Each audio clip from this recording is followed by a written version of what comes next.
overshadowed and dwarfed his literary achievement, or so his critics felt. He composed several truly original story poems in folk refrain and diction, and also wrote a sprawling novel, Thilana Mohindabal, with dozens of very defty ex characters.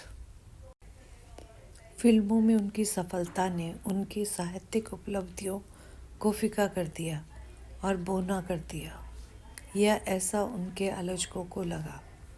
उन्होंने लोकगीतों बोलचाल की भाषा में कई वास्तविक रूप से मौलिक कहानी कविताएं लिखी और दर्जनों बेहद चतुराई से उकेरे गए पात्रों के साथ एक विशाल उपन्यास थिलाना मोहनबलम भी लिखा। He quite successfully recreated the mood and manner of Devdasis of the early 20th century. Was an amazing actor. He never aspires to the lead roles, but whenever subsidiary role he played in any of the film, he performed better than the supposed main players. He had a genuine love for anyone he came across, and his house was a permanent residence for the dozen of near and far relations and acquaintances. इस सदी की शुरुआत की देवदासियों के mood और तरीके को सफलतापूर्वक फिर से बनाया। वे एक अद्भुत अभिनेता थे।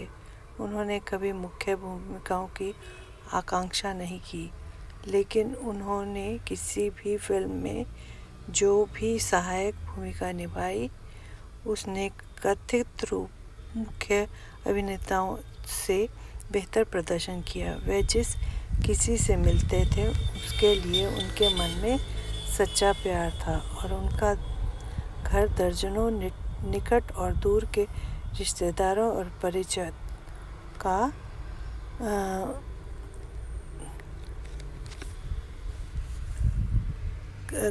एक स्थायी स्थान था।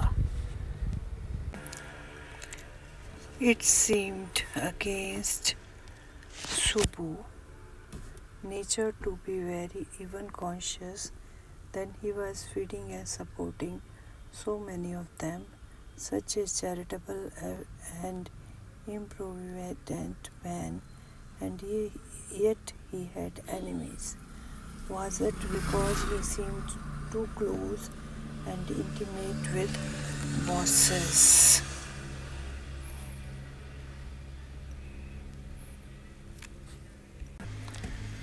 ऐसा लगता था कि शुभू के स्वभाव के विरुद्ध था, कि इस बात से भी वह अवगत था। इतने सारे लोगों को खाना खिला रहा था और उसका भरण पोषण कर रहा था।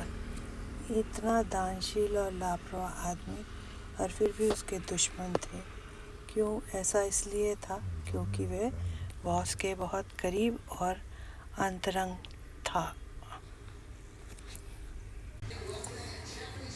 Or was it his general demeanor that resembled a sycophant, or his readiness to show nice things about everything? In any case, there was this man in makeup department who would wish the direst things for Shubhu.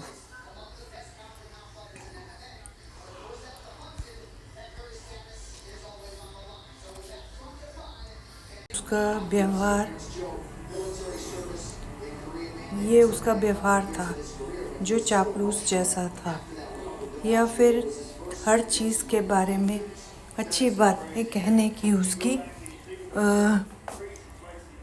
की उसकी तत्परता। किसी भी मामले में makeup विभाग में एक ऐसा व्यक्ति था जो सुब्बू के लिए सबसे बुरी चीज़ें चाहता था. Always with the boss, but in the attendance role.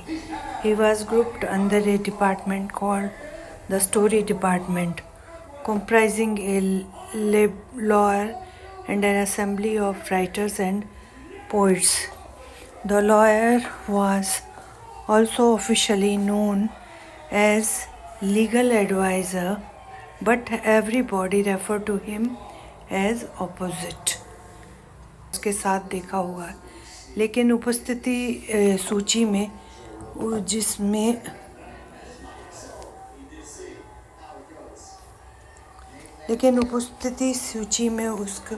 जिसमें एक वकील और लेखकों और कवियों का समूह शामिल था, वकील के रूप में जाना जाता था, लेकिन हर कोई उसे विपरीत कहता था. A talented actress who was also extremely temperamental once blew over on the sets while everyone stood stunned. The lawyer quietly switched on the recording equipment when the actress paused for breath. The lawyer said to her, "1 minute please," and played back the recording. अभिनेत्री, जो बेहद गुस्सैल स्वभाव की भी थी, एक बार set पर बेहोश हो गई. जब सभी लोग स्तब्ध खड़े थे, वकील ने चुपचाप रिकॉर्डिंग उपकरण चालू कर दिया. जब अभिनेत्री सांस लेने के लिए रुकी, तो वकील ने उससे कहा, "1 मिनट कृपा," और रिकॉर्डिंग वापस चला दी. From the terror she felt that day. That was the end of a brief and brilliant acting career.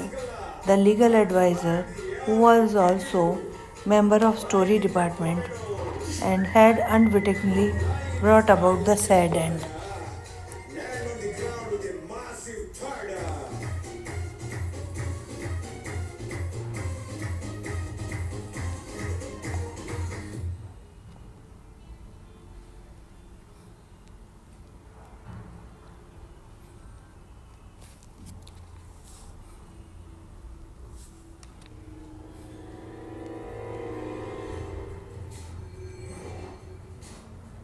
खिलाफ अभिनेत्री के तीखे हमले में कुछ भी आपत्तिजनक या अनुचित नहीं था, लेकिन जब उसने ध्वनि उपकरण के माध्यम से अपनी आवाज़ फिर से सुनी तो वह अवाक रह गई. एक देहाती लड़की होने के नाते वह सांसारिक अनुभव के उन सभी चरणों से नहीं गुजरी थी जो आमतौर पर उस महत्व और परिष्कार की स्थिति से पहले होते हैं जिसमें वह खुद पहुंची हुई थी. Indiscriminating and unmentionably foul about the actress tried against the producer, but when she heard her voice again through the sound equipment, she was struck dumb. A girl from countryside, she hadn't gone through all the stages of world experience that generally precede a position of importance and sophistication. She had made herself catapult into. उस दिन महसूस किए हुए अंतक से कभी उबर नहीं पाई. ये एक संक्षिप्त और शानदार अभिनय कैरियर का अंत था. कानूनी सलाहकार जो कहानी विभाग का सदस्य था ने अनजाने में उस दुखद अंत को जन्म दिया.